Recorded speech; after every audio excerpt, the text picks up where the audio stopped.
Hello and welcome in. I'm Dr. Jankovich, and this is episode 15 of Paperhats Season 3. I do have excellent news for you today. I never have to worry about food again on this server. That is because we built this handy dandy cow farm in the last episode. If you didn't see that episode, I definitely recommend going and watching that. However, moving on, we have some very exciting things to do today. I have been in creative mode, working very hard to design some new builds to share with you today, and I am super excited. Before we really get going on building though, I do want to share something very quickly with you though. These past few episodes of Paper Hats, I have been very excited and very inspired to make them. I've really been worrying about how my edits are and getting them as interesting as possible. And you know, I'm not a big channel. My videos usually don't get more than 40 views or so. But even then, each time I release an episode, all my stats are in the green. They're always up, and you guys seem to be enjoying them each and every time. So I really do appreciate all the support you've given me over these years. So now that we have the sappy stuff out of the way, it is time to actually share with you what we have going on today. So here's the thing, if you have been following my base and my journey through Paper Hat Season 3 thus far, you might be a little bit confused, and I don't blame you. The reason is, I don't really remember how much I shared about my base plans at the beginning of the season, but my base has really gone through a lot of changes, and I'm confused myself, to be honest with you. But the reason I say my bases went through a lot of changes is because at first I really had in my mind that this place was going to be sort of like a hidden away jungle military base. And then I sort of had a change of heart. I built this road on top of this mountain, and then I was supposed to put fancy houses all along the road, and it was sort of going to be like a modern neighborhood type thing. But I've only built 2 so far, and I've gotten distracted in a really good way with the mushroom forest, the cow farm, all the different builds around the server.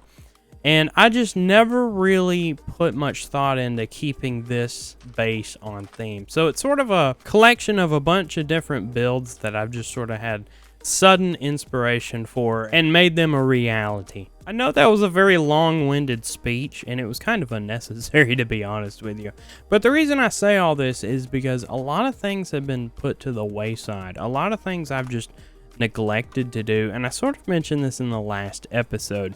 Things like terraforming the side of the mountain, making sure it was all clean, trimming back some of this grass, making it all look good. It has went on for almost a year now, and I want to change that. I really want this base to feel finished. Every single time we do a Paper Hat season, I've managed to leave my base in a way that I personally feel was very unfinished. I have so much in my mind that I want to get done throughout the season, and I've never been able to really deliver. And that sort of messes with me. But this season, I have changed. I very much focused on this base, and even though I haven't stuck to a theme per se, I really try to connect these paths up this time.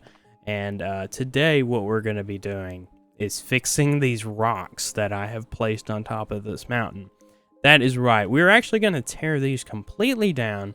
I've been working on designs, like I mentioned, in creative mode, and honestly, they look pretty cool. I cannot wait to show you what these things look like when they're done. Before we get ahead of ourselves here, I do need a few resources that I don't normally have a large supply of.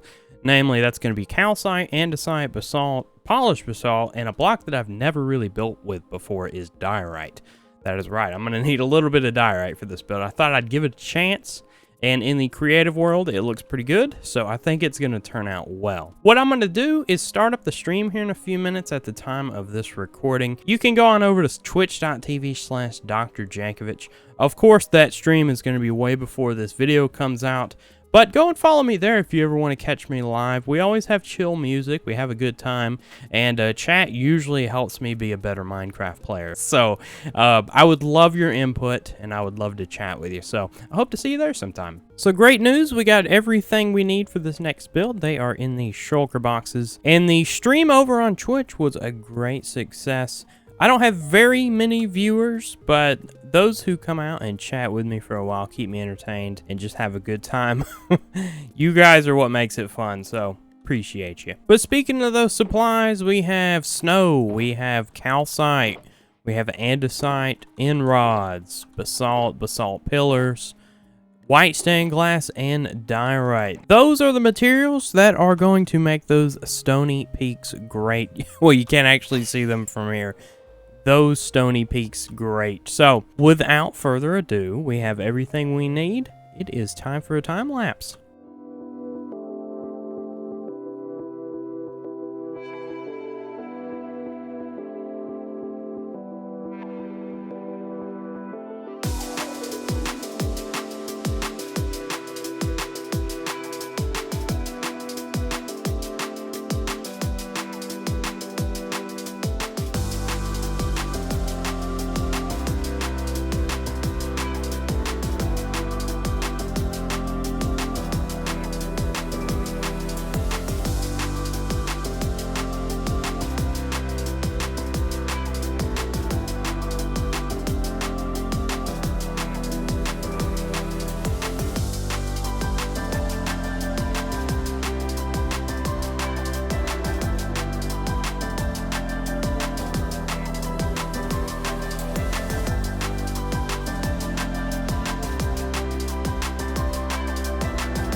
As always, I hope you guys enjoyed the time lapse. I always have such a great time making those. But we got the snowy peaks done here, and I would say they are a tremendous upgrade to what they were. They're a little bit taller, they're a little bit more pointy, and for sure the block palette is a lot more interesting rather than it just being stone. And now we're down below, standing on one of the giant mushrooms in the mushroom forest, and I'm just looking up here, and again, I absolutely love the way the snowy peaks turned out. I can't help but notice, though, that the contrast between green forest jungle to snowy peak is rather abrupt. I would love to trim back some of this grass, some of this dirt, leave more of this a little bit more stone, and even over here where the path is, we could just completely get rid of that green and just have that as stone and expose more of this stone down here. I think it would just make the aesthetic look a lot better, and also we still have some straggling bamboo down here, which sort of makes it look like a jungle in of itself. Also, we can get rid of some more of these trees over here. I don't really know what you would call that aesthetic, but I just wanted there to be more stone. I want it to look just a little bit more cold, so I think what I'm going to do now is just work on getting rid of some of this grass over here. Let's get to work. So I've been at it for a couple of hours, and we're really getting somewhere. What I'm trying to do is where the mountain kind of bulges out, I'm trying to have the stone most prevalent. That's going to allow me to blend in the snowy peaks, and it's going to make the snowy peaks look a lot more significant than just having them sort of surface level up there. So all of the stone you see here will kind of be trimmed back to correct that shape, and I'm going to carry some of the darker blocks down here to texture it. That's just going to make it look a lot better, I think. But what I'm going to do for now is I'm going to go gather some blocks for a block palette, and we're going to get some supplies, and I'm going to go ahead and give my first attempt at texturing this bit of stone here. All right, I've been at it for a while and wanted to give an update. So I started off over here just trimming the stone down, making it look a little bit more smooth, and I absolutely did that. It almost looks like it was generated with this peak, kind of. With the swirls in the snowy peak, I just continued them on down, and I made them look a little bit darker, like over here on this white strip here. I didn't do the snow blocks, and I did a little bit more polished diorite, you know, just because it's getting closer to the warmer area, so it wouldn't make sense that snow would be there. The darker stripes over here were easy just to carry on down, so that is the look I'm going for with these other two stony peaks.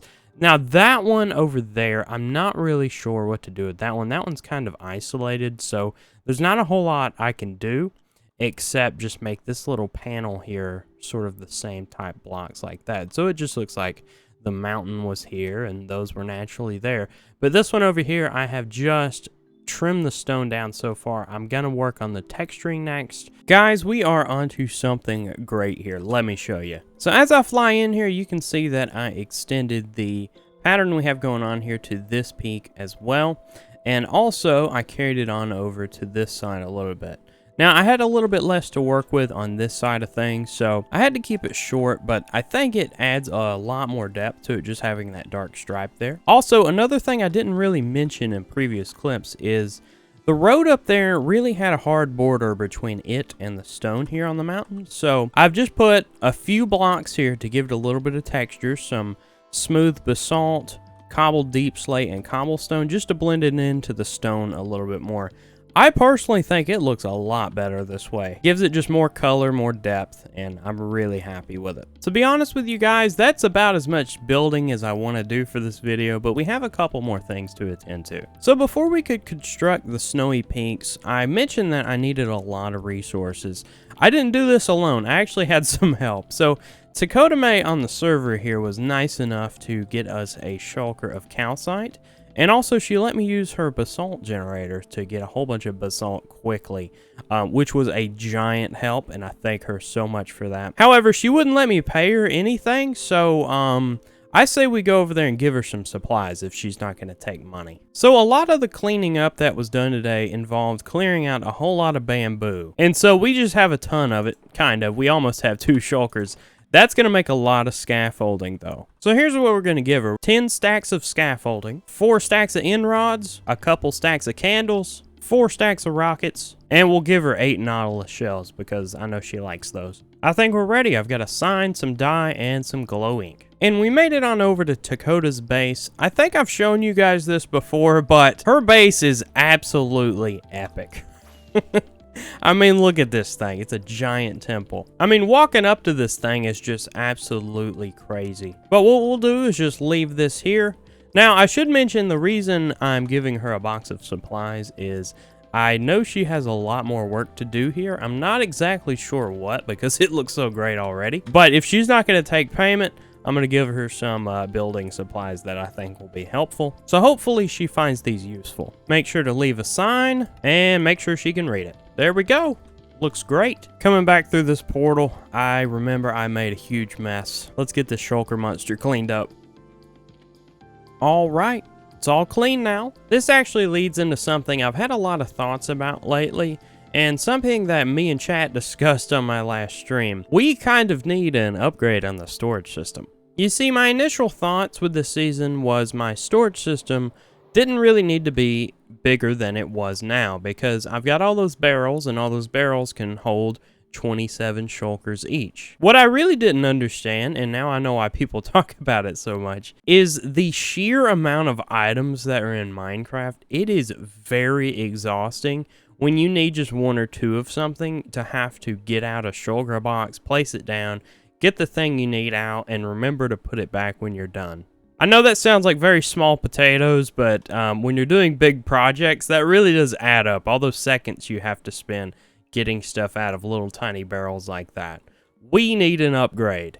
And here's what I'm thinking. I'm thinking this hill here is sort of just wasted space at the moment. Of course, I've blended it in with the stuff we did today, but all this here is a good chunk of land that's just not being used. So I'm thinking I can incorporate this into another entrance into an underground thing or something like that. I've got to do a little bit more planning and a little more thinking about it. The reason I'm telling you now is I think that's actually what we're going to do in the next episode is figure out the storage system and plan out a build over there and hopefully build it at the same time. Unfortunately, though, that is all the time I have left for this episode. As you can see, it is getting dark out.